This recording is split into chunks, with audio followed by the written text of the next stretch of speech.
one of the things which I am very impressed with was that we tied up at that point in time with business world. Because if you look at how you can connect design to business, was not really by writing only in design magazines, but you needed in real business magazines taking ownership of promoting design. And I remember that Tony, who was the editor of the magazine, when I met him in the very populated office place in ITO, of where most of the companies, our magazines and newspapers are having their offices. I went there many times in that period to convince a business world that why don't we introduce a Design Excellence Award. It was not initially called,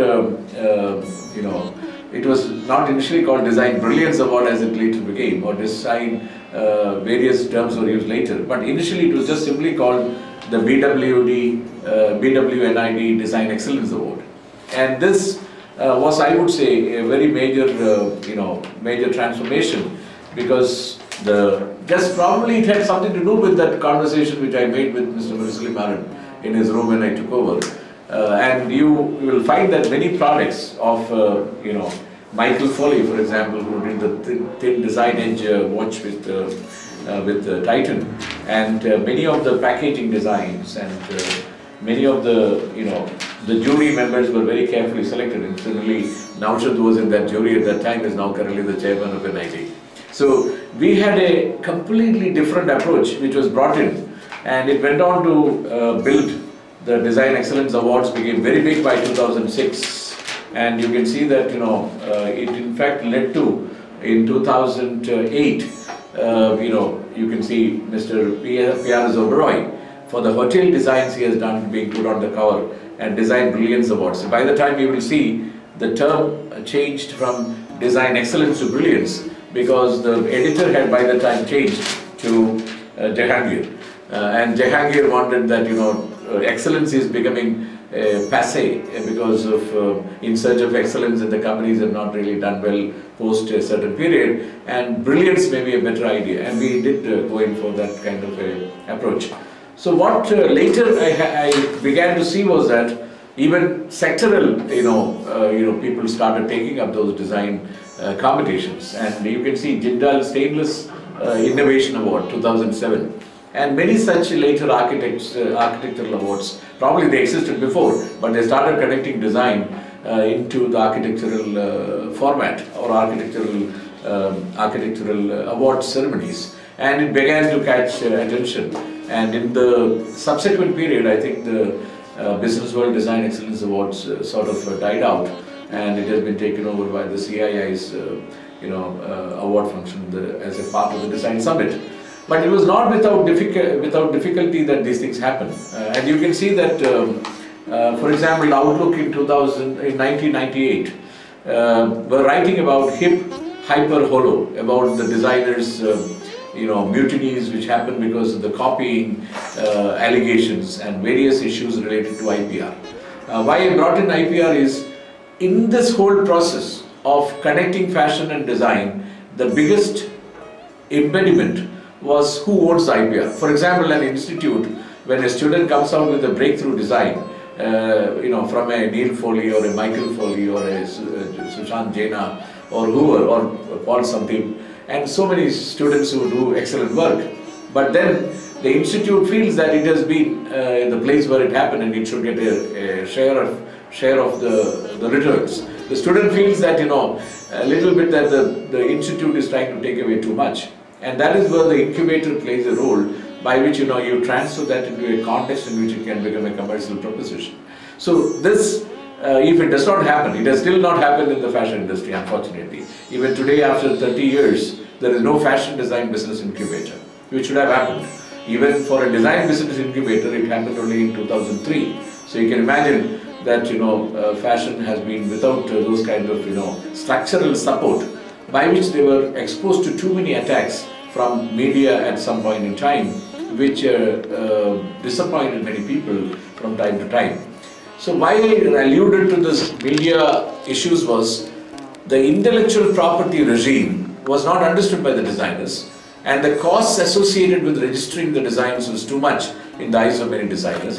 After registering, if it was copied, the punitive action by the civil or criminal system, judice system in the country, jurisprudence system in the country, and the fines associated with the same were not really a deterrent in terms of preventing people who wanted to just be like a Costa in New York, who used to send people to New York and get it all copied, and in 2 weeks' time you bring it out as copied fashion. Now, it is a big thing when you look at the evolution of Indian design, Indian fashion, to the connecting world of business. It has never been understood because, first of all, designers by and large are emotional people who depend a lot on their creativity to give them the outcomes in the form of new designs.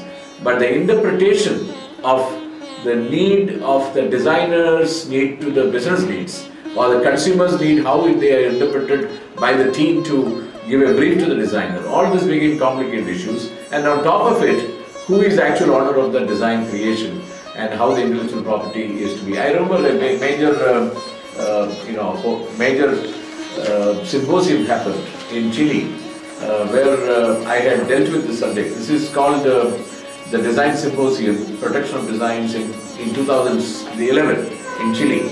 And the WIPO conducted this, this particular conversation where the designers were trying to present after the World Intellectual Property Organization came into being, and both the design registrations and trademarks became a subject of intense discussion in the design area. The business aspect of design and connecting to the design to the business world, and designers having intellectual property right, all this has started getting much attention. The famous case of Ritu Kumar versus the copying people became a matter of discussion. I remember presenting this as a case study in Geneva. And there is a need for understanding this because most of our designers have not been documenting their intellectual property actually created. And therefore, when they want to be bought by a large company for making a big business, I remember J.J. Valaya once discussing a particular topic with me. On this, I had told him, unless you really bring in a great amount of intellectual property built around, and then you are able to get a brand value, then only you are able to really make use of your name or brand value to the best effect. It has happened by Ralph Lauren, it has happened in Versace, it has happened for Armani, it has happened for Calvin Klein, but it has not really happened in that context for the Indian designers, mainly because the intellectual property regime, how to utilize that to build your brand value and how to take it to businesses of a certain proportion have not been really developed sufficiently. Though design education has been happening, I would comment that the design business education has not really been developed sufficiently, and it has affected the development of this subject. So in a manner of continuing this discussion later, I would say that the biggest challenge for fashion design or design institutes is not teaching the design. It is yesterday we were seeing a model which a Malaysian institute was telling us, for example, that the student is going to be evaluated only based on the commercialization of the particular design in the field, and their entire evaluation is based on that particular journey and how it gets sold in terms of numbers in the marketplace. It's a very challenging model, but that is how the entrepreneurship. Our design institutes need to travel a long distance. Similarly, the design businesses have also to travel a long distance to understand, to incubate ideas, to take this forward, and the design policy, which needs to now come in, needs to focus on these things a great deal more than it did in the past.